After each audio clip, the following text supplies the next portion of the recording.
সকালবেলা আমাদের চোখ ঢুলতে ঢুলতে রান্নাঘরে দৌড়াতে হয়। আমাদের হাউসওয়াইফদের জীবনটাই তো এরকম, মানে সংসারের পেছনে সময় দিতে গিয়ে নিজেদের পেছনে সময় দেওয়ার একদম খেয়ালই থাকে না। নমস্কার, কেমন আছো তোমরা সবাই? শিউলি লাইফস্টাইল ব্লগে তোমাদের অনেক অনেক স্বাগত জানাই। এখন সকাল বেজে গেছে 8টা, আর আজকে ছুটির দিন মানে হাজব্যান্ড বেরাবে বেলার দিকে। তাই সকালবেলা ঘুম থেকে উঠেছি দেরি করে, এখন বাজে সকাল ওই 8টা।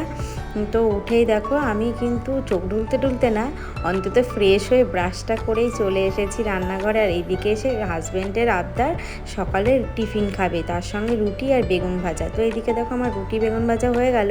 আর কালকে রাতে না একটু ভেন্ডি ভেজেছিলাম, তো অনেকটা রয়ে গেছিলো। আর আমার হাজব্যান্ডের তো আবার ভেন্ডি পছন্দ, আমার আবার ভেন্ডি ভাজাটা ভালো লাগে না, আমার আবার কোনো সবজির মধ্যে দিলেই ভালো লাগে। তো এইদিকে দেখো হাজব্যান্ডকে খেতে দিয়ে আমিও খেয়ে নিলাম। তারপরে এইদিকে করব চিকেন। তো চিকেন করবো, আর এইদিকে কিন্তু ইলিশ মাছ, তার সঙ্গে কিন্তু এই চিকেনের যে সলিড মাংসগুলো ছিল সেগুলো আমি আলাদা করে রেখে দিলাম। আমি আবদার করেছে মাম্মাম একদিন চিলি চিকেন করে দেবে। তার সঙ্গে কিন্তু হাজব্যান্ড নিয়ে এসে বড় বড় চিংড়ি মাছ। তো এটাই তো কদিন চালাবো, কারণ তোমরা আগের কটা ভিডিওতে দেখতেই পেয়েছো যে 2-3 দিন হাজব্যান্ড টাইম না থাকায় আমি নিরামিষ করেছি, ওই জন্য বেশি করে এনে রেখেছে, এক একদিন এক একটাই করবো। তো আজকে যেহেতু করব চিকেনটা বার করে রাখলাম, আর বাকিগুলো ফ্রিজে এভাবে রেখে দিলাম। আর এই কন্টেনারগুলো দেখতেই পারলে আমার খুব পছন্দের। আর এইগুলোর মধ্যে না তুমি রাখবে যেরকম জিনিস সেরকমই থাকে, একটু দামটা বেশি, আমি দুটো নিয়েছি। তো এদিকে ভাতটা বসিয়ে দিলাম, আর তার সঙ্গে করব মুসুরির ডাল। তো হাজব্যান্ড আর মেয়ের মতো করেই করব, আমি আবার ডাল পছন্দ করি না। আমি সিদ্ধ ভাত খেতে রাজি আছি, কিন্তু ডাল খেতে রাজি নয়। আমি এটা ছোটোবেলার থেকেই বলতে পারো অভ্যাস, তো মাঝে মধ্যে ঠেকা বেটাকার সময় খাই। তো এইদিকে অল্প ডাল বলে প্রেশারে হবে না, এই জন্য আমি ঘটিতে করে ভাতের মধ্যেই দেব। তো এইভাবে করে তোমরা একদিন খেয়ে দেখো, যারা করো আর যারা করো না তারা একদিন এইভাবে করে দেখো। আর তোমরা অনেক সময় যদি ভাতের সিদ্ধ দিয়ে আলু সিদ্ধর সঙ্গে ডাল সিদ্ধ খেতে চাও, তো এইভাবে করে দেখতে পারো, খুব ভালো হয় জানো তো, নরম হয়ে যায়। আর এইদিকে দেখো আমি ভাতটার মধ্যে দিয়ে দিলাম। তো তারপরে এদিকে সবজি কেটে নিয়েছি, ডালের সঙ্গে করব আমড়া দিয়ে ডাল, তার সঙ্গে কাঁকরোল ভাজা, বরবটি ভাজা। আর এদিকে মাংসের জন্য যা যা লাগবে সমস্ত মশলাগুলো আমি কেটে নিয়েছি। আর এইদিকে না আমি তেলের মধ্যে হলুদ দিয়ে দিই, কারণ না তোমরা এটা ট্রাই করতে পারো, তেলের মধ্যে হলুদ দিয়ে দেবে, দিয়ে তারপরে যে কোনো জিনিস বা মশলাই হোক দেবে, দেখবে একদম তেল ছিটকায় না, খুব ভালো একটা ফল পাবে। তোমরা একদিন ট্রাই করে দেখতেই পারো, কিছু দেওয়ার আগে তেলের মধ্যে জাস্ট 1 ফোঁটা হলুদ দিয়ে দেবে। তো এইদিকে আমার পেঁয়াজটা ভাজতে দিয়ে আমি মাংসের জন্য যে মশলাটা করেছি সেটাই আমি এখন মশলাটা করে নেব। আর এদিকে পেঁয়াজটা নাড়াতে, মানে মশলাটা করতে গিয়ে দেখছি পেঁয়াজটা পুড়েই যাচ্ছে, তো কমিয়ে রেখে এদিকে মশলাটা আমি করে নিচ্ছি। মেয়ে পাশের ঘরে বসে হোমওয়ার্ক করছে, আর হাজব্যান্ড গেছে একটু দোকানের দিকে। আর আমি এইদিকে দেখো চিকেনটা করে নিচ্ছি। আর আমি চিকেনটা কিন্তু তেলের উপর দিয়ে এইভাবেই করি। তো আমি কিন্তু অতটা ভালো পারি না বন্ধুরা, তোমরা কেমন করে চিকেন রান্না করো, কিভাবে করো অবশ্যই জানিও। আমি কিন্তু তেলের উপর চিকেনটা দিয়ে একটু ভেজে নিই, কারণ না হলে না একটা কেমন যেন একটা গন্ধ লাগে। তো এইভাবে ভেজে নিলে না, নুন হলুদে আগে থেকে ভেজে নিলে তারপরে না চিকেনটা খুব সুন্দর হয়, একদম মানে অতিরিক্ত গলেও যায় না, আবার ঠিক থাকে। আর ভাজাটা হলে না গন্ধটা খুব ভালো আসে। তো এইদিকে দেখো মশলাটা কষিয়ে নিচ্ছি। তো আমাদের হাউস ওয়াইফদের জীবনটা কি জানো তো, নিজেদের জন্য না ভেবে আমরা সংসারের জন্যই ভাবি। আর আমাদের সংসারের জন্য ভাবি বলেই ওই জন্য চোখ ঢলতেও সকালবেলায় দেখো ব্রেকফাস্টও করে নিলাম, তার সঙ্গে রান্নাটাও করে নিচ্ছি। কারণ না পরপর করে নিয়ে কাজ করলে না অন্যান্য সংসারের বাড়তি কাজগুলো আমি করে নিতে পারবো। এইদিকে দেখো কন্টেনারগুলো তেল ছিল না, তা আমি এগুলো আবার ঢেলে নিলাম। তো আজ যখন রুটি করতে করতে না তেলের হাত দিয়েছি, আর পুরো গায়ে না আটার গুঁড়োগুলো লেগে গেছে, তাই জন্য আবার সুন্দর করে মুছে নিলাম। আর এইদিকে দেখতেই পাচ্ছ বন্ধুরা, আমার ভাতটা হয়ে গেছে আর ডালটা হয়ে গেছে। ডালটা কিন্তু ভালোই একদম পুরো গলে গেছে জানো তো। তো এদিকে আমড়া দিয়ে ডালটা ফোড়ন দিয়ে দেবো।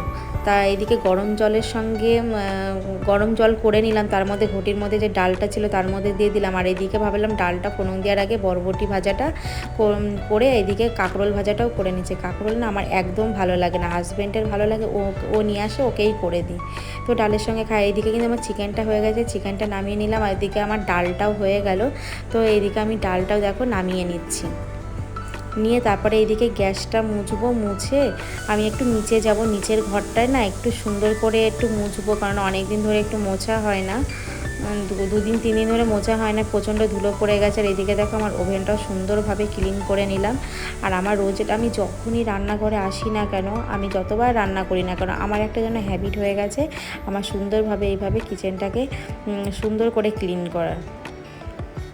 তো এদিকে ক্লিন হয়ে গেল আর আমি এদিকে নিচে চলে আসলাম। আর দেখো আমি নাইটিটা ছেড়ে নিয়েছি, কেন জানো? আমি প্রচণ্ড ঘামি, রান্না করি আর যাই করি 1 ঘন্টার মধ্যেই আমার নাইটি ভিজে পুরো স্নান হয়ে যায়।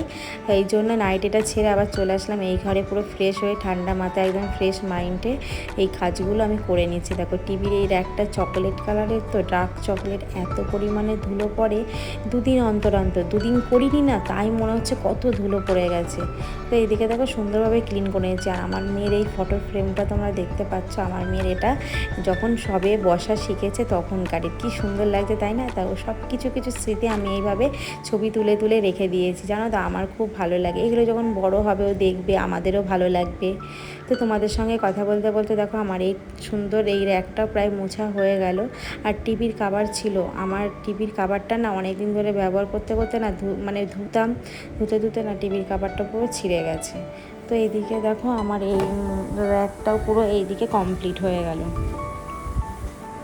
তো এই যে আমি এটা সুন্দরভাবে ক্লিন করে নিলাম। এই যে আমার কী শান্তি, যতক্ষণ না পরিষ্কার করবো আমার একদমই ভালো লাগে না। মানে আমি ঘরের মধ্যে না আমি অগোছালো পছন্দ করি না, আর সেটা আমার মেয়েকেও শেখাই, কারণ আমার অনেক বাচ্চা দেখি ঘরের মধ্যে অগোছালো করে। তো আমার মেয়েকে যখন বলি ও না কথা শোনে, ও বোঝে, তখন আবার যেখানে জিনিস সেখানে রেখে দেয়। তো এই ড্রেসিং টেবিলটা দেখো, আমার আলমারির কালার আর আমার ড্রেসিং টেবিলের কালারটা অনেকটা এক, পাশাপাশি রেখেছি। অনেকে বলে কি তুমি কি এটা ম্যাচিং করে একসঙ্গে অর্ডার দিয়ে বানিয়েছো? আমি বলি না, ম্যাচিং করে এইভাবেই করেছি।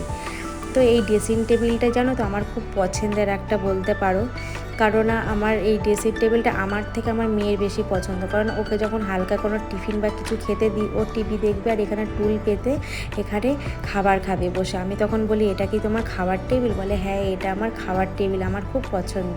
তো যাই হোক, বাচ্চা মানুষ কি করবো আর। এদিকে আমার আলমারিটাও দেখো মোছা হয়ে গেল। এবার আমি স্নানটা করে নেব। তো স্নানটা করে চলে আসলাম দেখো তুলসী তলায়, এসে তুলসী তলায় জল দিয়ে দিচ্ছি। আর এটা বলতে পারো আমার রোজকারের একটা রুটিন, আর আমার এটা না করলে একদমই ভালো লাগে না। তো এদিকে আমার তুলসী তলায় জল দেওয়া হয়ে গেছে, আর আমি এদিকে মাতাটাকে সমস্ত ঠাকুরকে আমি ধূপকাঠি ধরিয়ে দিচ্ছি। এবার চলো পুজোটা কমপ্লিট করি। তো আবার পুজোর কাছে চলে আসলাম, আমার পুজোটা হয়ে গেল। আর আমার গাছের কত ফুল ফুটেছে দেখো, আর আমার গোপসোনাকেও কত সুন্দর লাগছে। তো ফাইনালি বন্ধুরা পুজো দিয়ে চলে আসলাম রান্নাঘরে। আর এদিকে এসে কিন্তু আমার মেয়ের খাওয়া হয়ে গেছে, আর আমি আর হাজব্যান্ড খেয়ে নেব। তাহলে চলো খেয়ে আবার তোমাদের সামনে আসছি।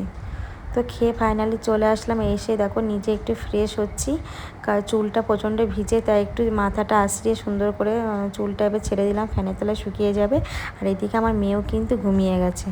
তাহলে আমার কাজ শেষ বন্ধুরা, তাহলে ভিডিওটা এখানেই শেষ করছি। অবশ্যই সাপোর্ট করো। টাটা বাই, আবার তোমাদের সাথে দেখা হবে।